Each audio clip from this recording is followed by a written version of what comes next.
Muy buenos días, alumnos. Estamos en una microclase más, una de las últimas. Como bien le decía anteriormente en la clase del lunes, que habíamos dado proceso enfermero, hoy vamos a dar instrumentos de valoración familiar, que en ella vamos a desarrollar la carpeta familiar, el genograma, ecomapa, Apgar familiar, mapeo y cartografía, ¿sí? Como bien les había dicho, vamos a desarrollar uno de los últimos temas de nuestro programa, ¿sí? Les pido encarecidamente, como les digo en todas las clases anteriores, a que realicen los trabajos prácticos del aula virtual, ya que si no lo realizan, de este modo pueden quedar libre en la materia, ¿sí? También es importante que realicen los cuestionarios que están en cada eje temático en el aula virtual. Bien, yendo a lo que es al tema de hoy, a la clase, como les decía, vamos a desarrollar lo que son los instrumentos de valoración de salud familiar que son útiles en el trabajo con la comunidad, ¿sí? Que esto ustedes los van a realizar, Dios mediante, una vez que esto todo termine, y que está ligado en la práctica profesional 1, ¿sí? Estos instrumentos permiten graficar las dinámicas familiares y actualizarlas, ¿sí? De acuerdo con los acontecimientos que son significativos. Facilitan las labores de los miembros del equipo de salud, evita el agotamiento de la familia ante preguntas también, ¿sí? Cuando hablamos de estos instrumentos nos estamos refiriendo a lo que es la carpeta familiar, el genograma, Apgar familiar, ecomapa y cartografía, así como también la visita domiciliaria, ¿sí? Bien. Pasando a desarrollar lo que es la carpeta familiar como instrumento de valoración de la familia, dice que es un instrumento que permite conocer las condiciones en las que viven las familias y posibilita planificar la intervención de los servicios de salud en el ámbito preventivo y de promoción de la salud, ¿sí? La carpeta familiar es un instrumento que es muy importante, imprescindible, para captar la información de los determinantes sociales, factores de riesgo, así como también nos permite acercarnos a las causas básicas de morbimortalidad en nuestro país. También facilitando la dirección más acertada en la implementación de las políticas de salud, ¿sí? La carpeta familiar resulta de muchísima utilidad para que cada establecimiento del primer nivel de atención pueda diseñar y evaluar sus estrategias tomando como base el análisis de la situación de salud, ¿sí? De las familias y las comunidades a las que ofrece su atención. Entonces, como bien acabamos de ver, la carpeta familiar, a lo mismo que el resto, es un instrumento de valiosa importancia y de significativo valor para todos los que tengan que ver en cuanto al primer nivel de atención, que va a servir para diseñar y evaluar las estrategias, ¿sí? Que obviamente se va a tener en cuenta como base la situación de esa familia y la comunidad.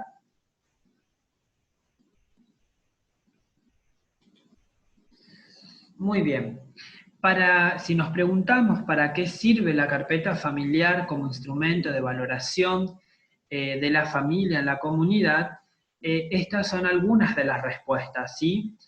la carpeta familiar nos servirá para identificar los determinantes de salud de las familias.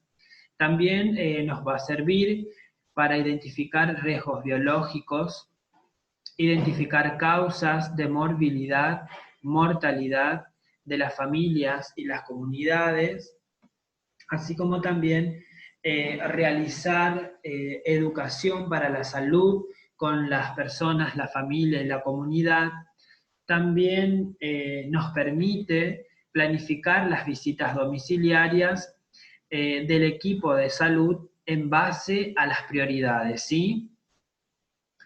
Continuando con lo que tiene que ver en cuanto para qué nos sirve lo que es la carpeta familiar, también nos sirve para clasificar a las familias de riesgo, ¿sí?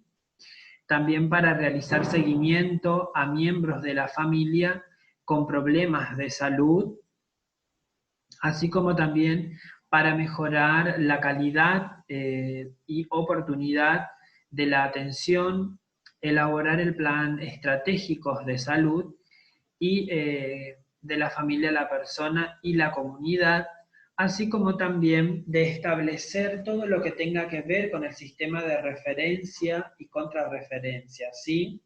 Y obtener registros de hechos vitales.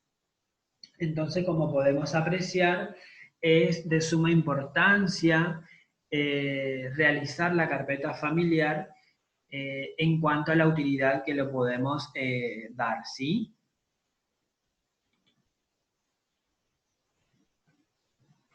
En cuanto a la carpeta familiar, existen datos que suelen utilizarse con mayor frecuencia en las prácticas domiciliarias, ¿sí? O nuestras actividades en terreno, que son el apellido y nombre, la fecha de nacimiento, la fecha y causa de fallecimiento, enfermedades crónicas, hábitos, el trabajo, la escolaridad, personas que viven bajo un mismo techo, ¿sí? Entonces, estas son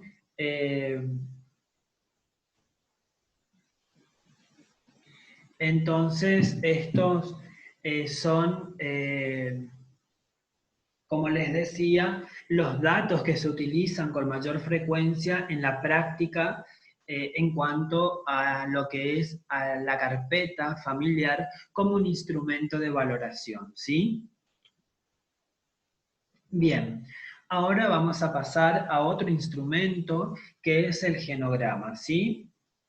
Del genograma podemos decir que es la representación gráfica de una constelación, ¿sí? O sea, gestal, familiar, multigeneracional, o sea, 3 generaciones, que por medio de símbolos nos permiten recoger, registrar, relacionar y exponer categorías de información del sistema familiar en un momento determinado de su evolución y utilizarlo para la resolución de problemas, ¿sí?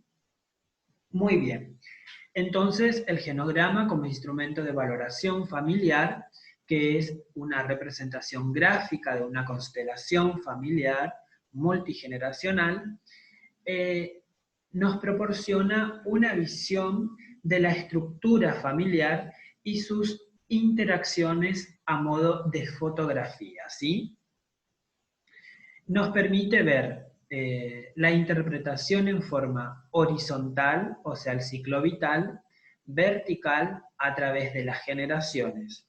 También nos puede ayudar o ayudar a los miembros de una familia a verse a sí mismos de una manera distinta, ¿sí?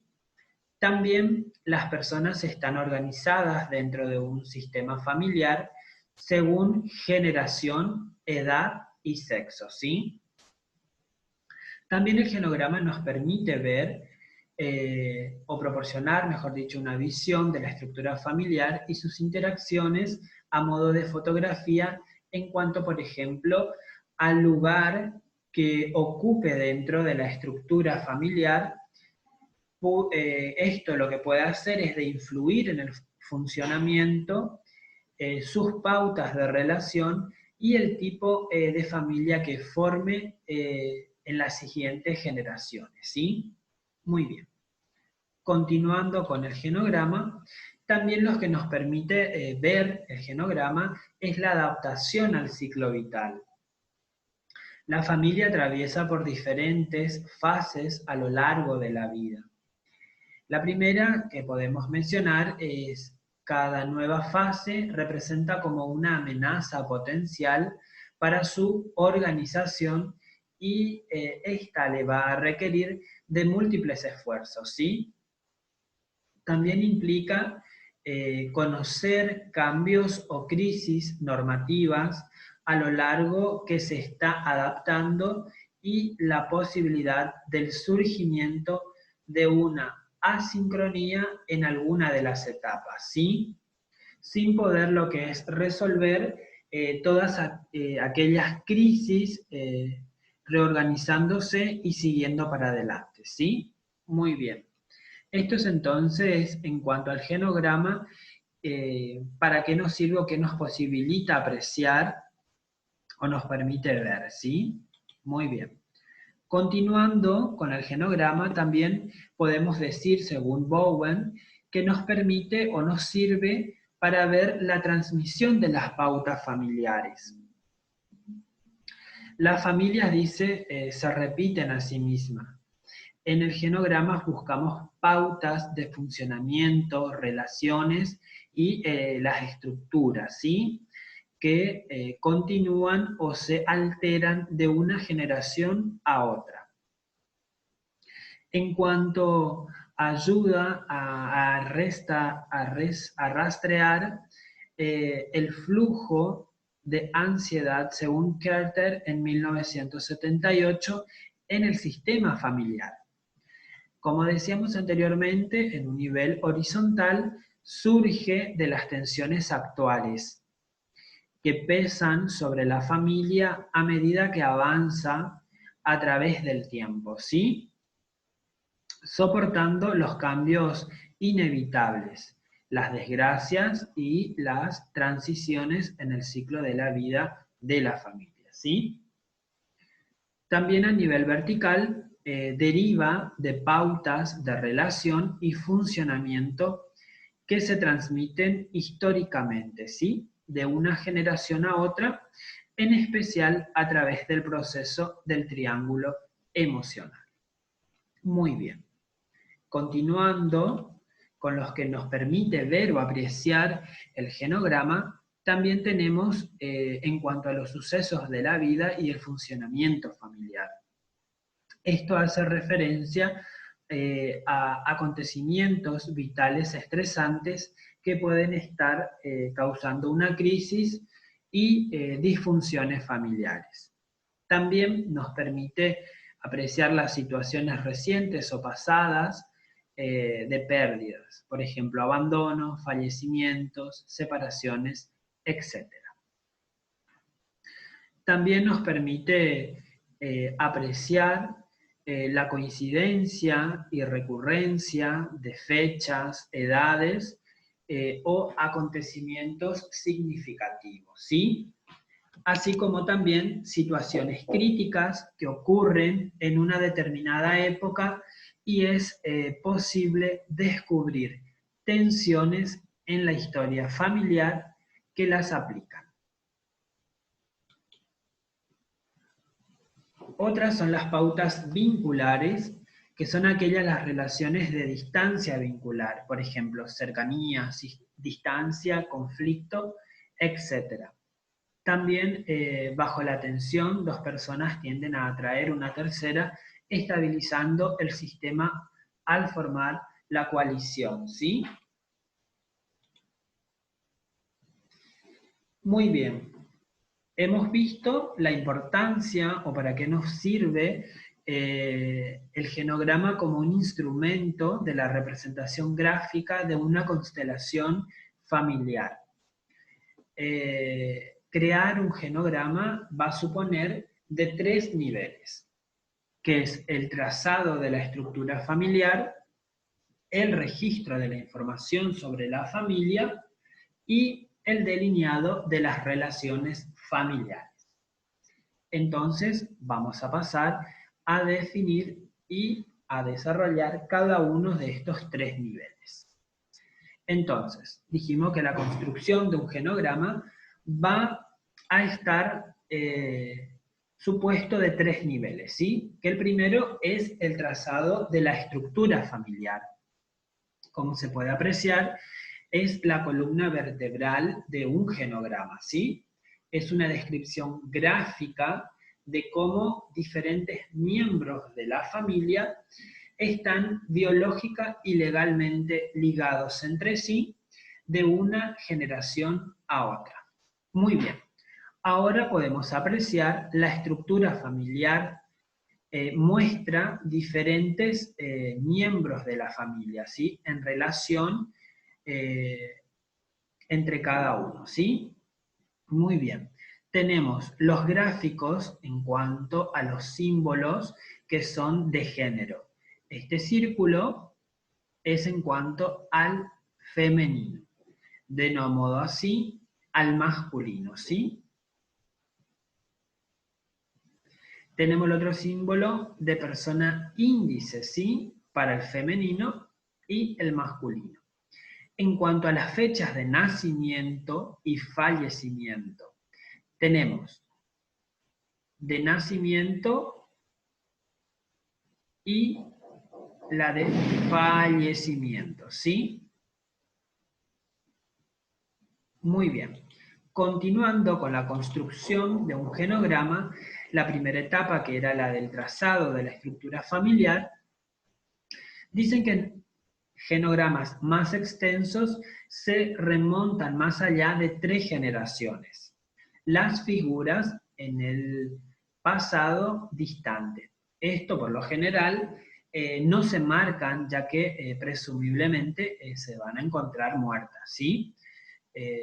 Solo las muertes más relevantes se indican en este tipo de genogramas. Por ejemplo, acá tenemos los símbolos de embarazo, de aborto o de un parto de un feto muerto, ¿sí?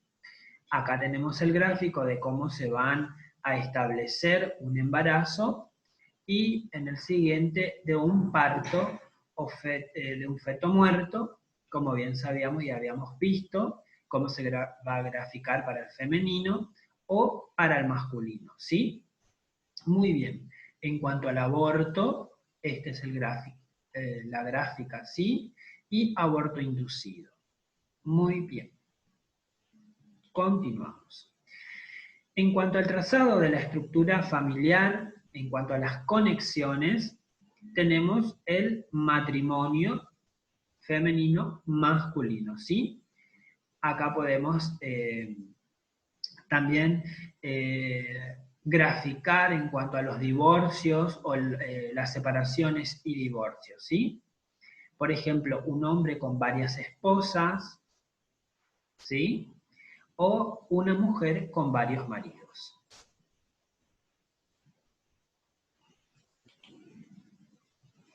También, continuando con la construcción de lo que es el genograma, tenemos, por ejemplo, 2 cónyuges que han tenido cada uno múltiples cónyuges. Segundas nupcias, donde cada cónyuge tuvo varios consortes, ¿sí? Podemos apreciar muy bien aquí y todo esto. Se ratifica la fecha, todo, ¿sí? Después tenemos una pareja no casada. ¿Cómo van a ser los lineados? Después el orden de nacimiento. En este caso siempre va a ser de mayor a menor, ¿sí?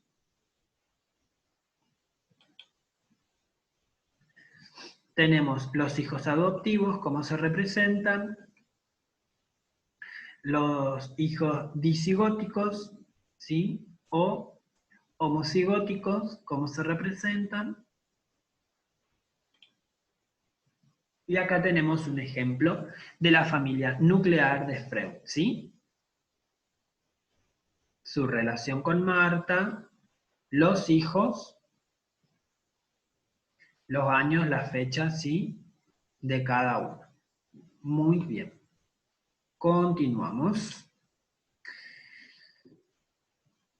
Como pudimos apreciar, estas líneas de puntos que se utilizan para encerrar a los miembros de la familia que viven en el hogar inmediato, ¿sí? La fecha. La fecha, como bien acabo de decir, en el extremo inferior derecho, corresponde al año en que se tomó este genograma, ¿sí? Que se realizó. Cuando elegimos una fecha, ¿sí? En la vida de una persona, el resto de la información, las muertes, las edades, sucesos importantes, se calculan en relación a esa fecha, ¿sí? Por lo tanto, resulta útil colocar la edad de cada persona dentro de su figura. Muy bien. Pasamos a la segunda, que es la del registro de la información sobre la familia. Primero, dice sobre la información demográfica, que es una información que incluye las edades, las fechas de nacimiento, las muertes, las situaciones, ocupaciones y el nivel educacional, ¿sí?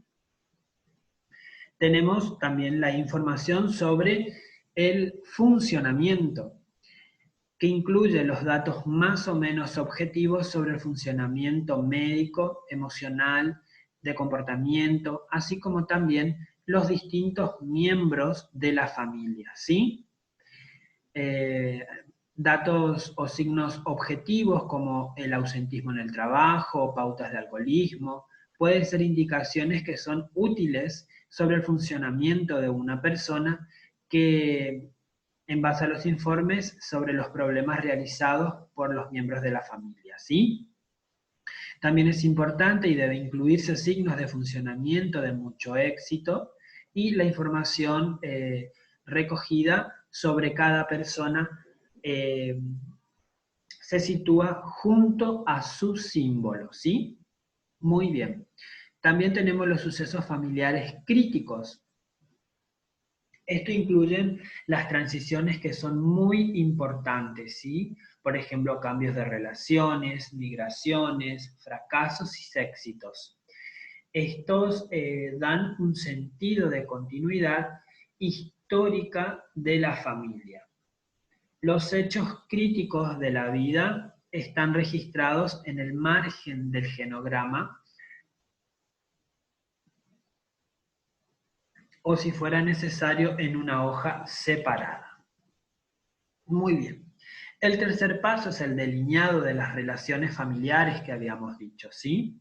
En este tercer nivel comprende el trazado, como bien dice, de las relaciones entre los miembros de una familia. Dichas caracterizaciones están basadas en el informe de los miembros de la familia y en observaciones directas, ¿sí? Entonces, se utilizan distintos tipos de líneas para simbolizar los diferentes tipos de relaciones entre los miembros de la familia, ¿sí?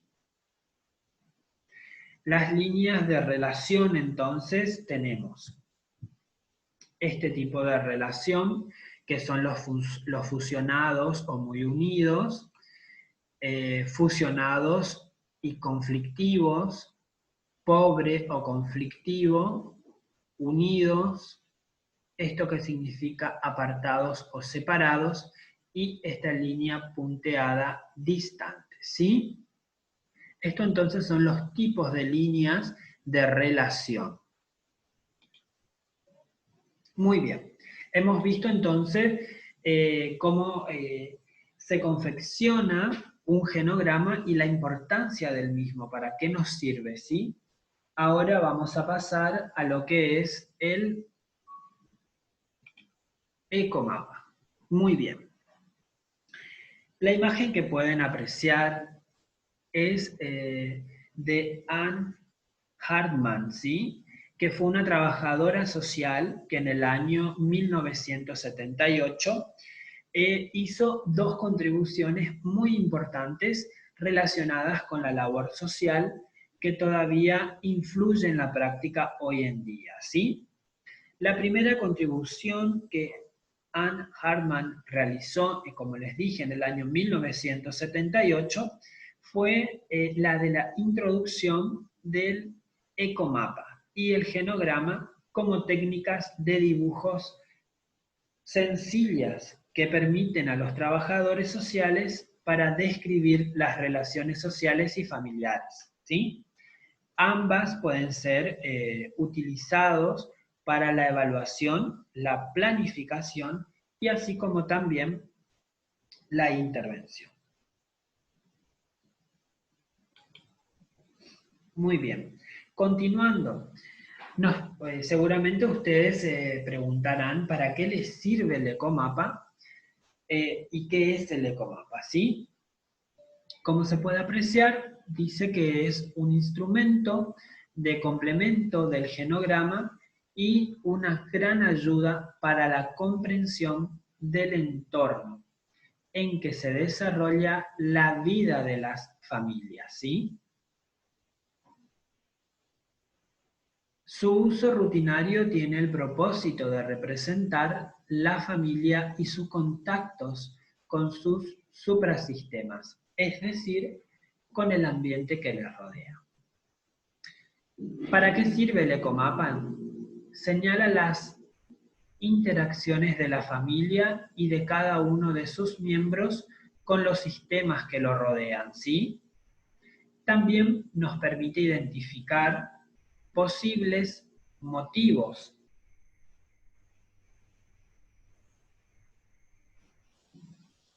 de estrés o de conflicto, ¿sí? Sugiere recursos para movilizar en momentos de crisis. Sirve para indicar o nos indica si alguna de las personas tienen buenas relaciones con elementos externos a la familia y así como también determina si la familia en un conjunto o alguno de sus componentes están aislados de aquellas fuentes de recreación, de apoyo educativo, económico y social. Muy bien. ¿Cómo realizar un ecomapa? Se representa el genograma en un círculo. Acá tenemos, sí, nuestro genograma. En el centro de la hoja. A su alrededor se van a dibujar tantos círculos como interacciones con sistemas externos tenga la familia, esta sería la familia en su totalidad. Puede ser salud, educación, recreación, cultura,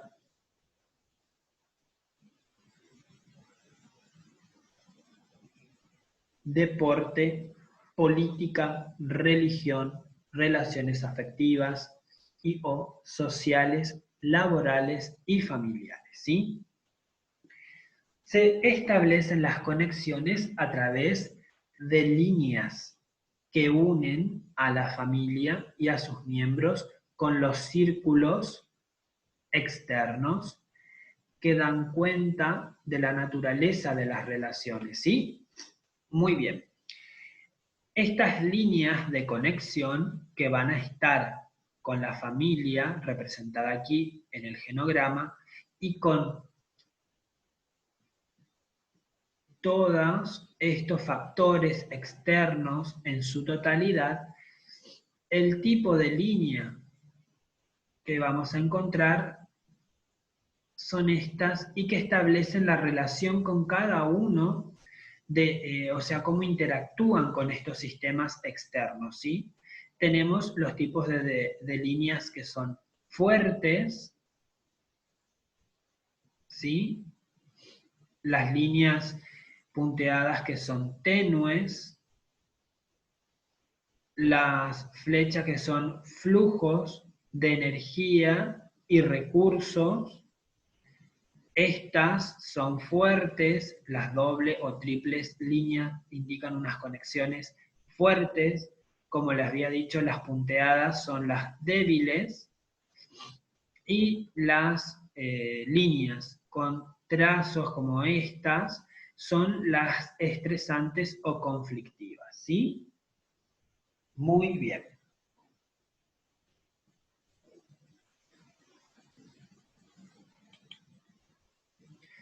Ahora pasamos a lo que es el Apgar familiar. Para ir desarrollando lo que es el Apgar familiar, dice que evalúa la percepción de funcionalidad de la familia por parte de un miembro de esta, a través de los parámetros de adaptabilidad, participación, gradiente de crecimiento, afecto y resolución. Según el doctor Gabriel Smilkinstein, de la Universidad de Washington, en el año 1978, creó el Apgar familiar como una respuesta a la necesidad de evaluar la función de la familia con un instrumento que se diligencia por sí mismo, que es entendido fácilmente por personas con una educación limitada y que en muy poco tiempo se puede completar. Sus parámetros se delinearon sobre la premisa que los miembros de la familia perciben el funcionamiento familiar y pueden manifestar el grado de satisfacción en el cumplimiento de los parámetros básicos de la función familiar. Como les había nombrado anteriormente, son lo de adaptación, participación, los de gradiente de crecimiento o ganancia o crecimiento, afectos, resolución y recursos. ¿Sí? Muy bien. Continuamos. El cuestionario debe ser entregado, dice, a cada paciente para que responda a las preguntas planeadas en el mismo, en forma personal, excepto a aquellos que no sepan leer, caso en el cual el entrevistador, o sea, ustedes, aplicará el test. Para cada pregunta se debe marcar solo con una X. Debe ser respondido de forma personal o autoadministrado idealmente, ¿sí? Cada una de las respuestas dice que tiene un puntaje que va desde los 0 a los 4 puntos, de acuerdo a la siguiente calificación. Nunca equivale a 0, casi nunca equivale a 1, algunas veces equivalen a 2, casi siempre es equivalente a 3 y siempre equivalente a 4. La interpretación del puntaje. Si obtenemos un puntaje entre 17 y 20 puntos, podemos decir que la funcionalidad de esa familia es normal. Si tenemos una puntuación entre 16 y 13 puntos, podemos decir que la funcionalidad familiar presenta una disfunción leve. Si obtenemos una puntuación entre 12 y 10 puntos, podemos decir que la funcionalidad de esa familia se encuentra con una disfunción moderada.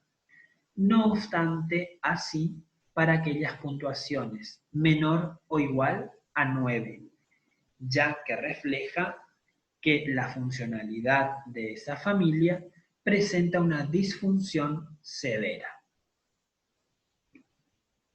Aquí podemos apreciar el cuestionario para evaluación de la funcionalidad de una familia, ¿sí?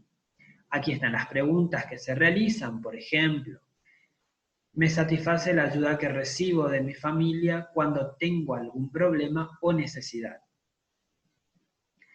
También otra puede ser, y ahí respondemos, nunca, casi nunca, algunas veces, casi siempre o siempre, ¿sí?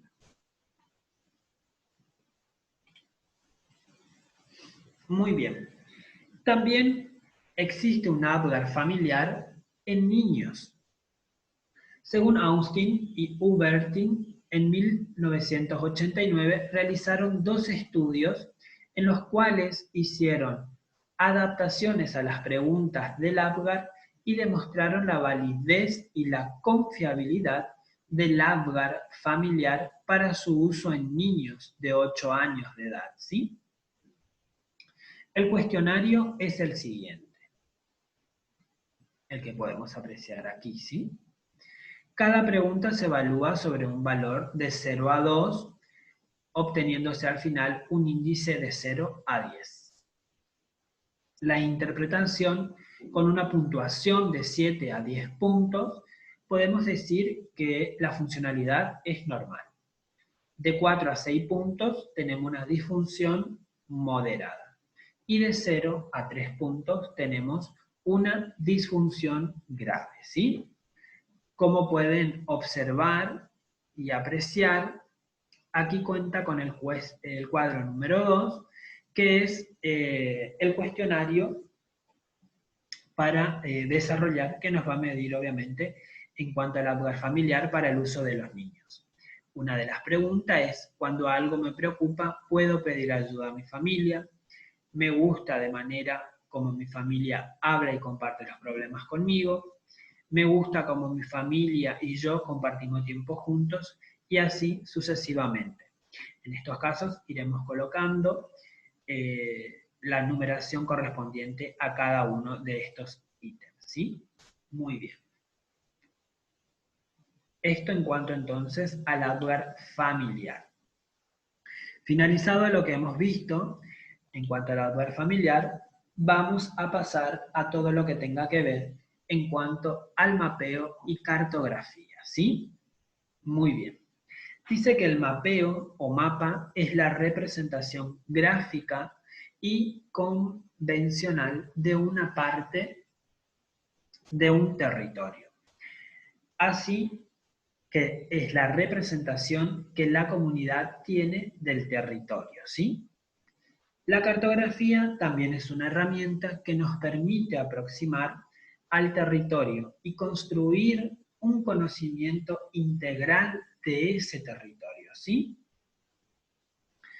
A nosotros en enfermería comunitaria nos sirve para evaluar la funcionalidad de esa comunidad, evaluar juntos el estado de los recursos que presenta ese territorio, así como también planificar la gestión de los recursos, evaluar la utilización de los recursos, evaluar el estado de los recursos, o sea, abundancia o escasez, y hacer el inventario de los recursos existentes en ese territorio, ¿sí?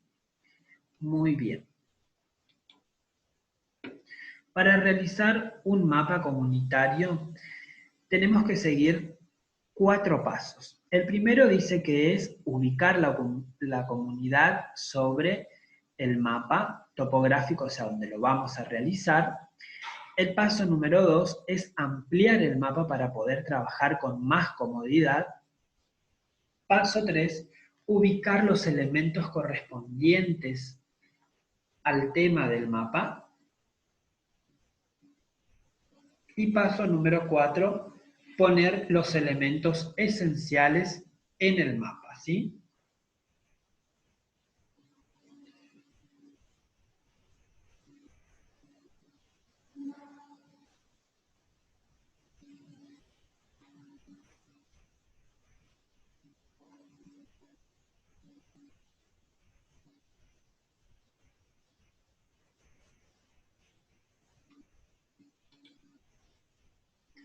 Muy bien.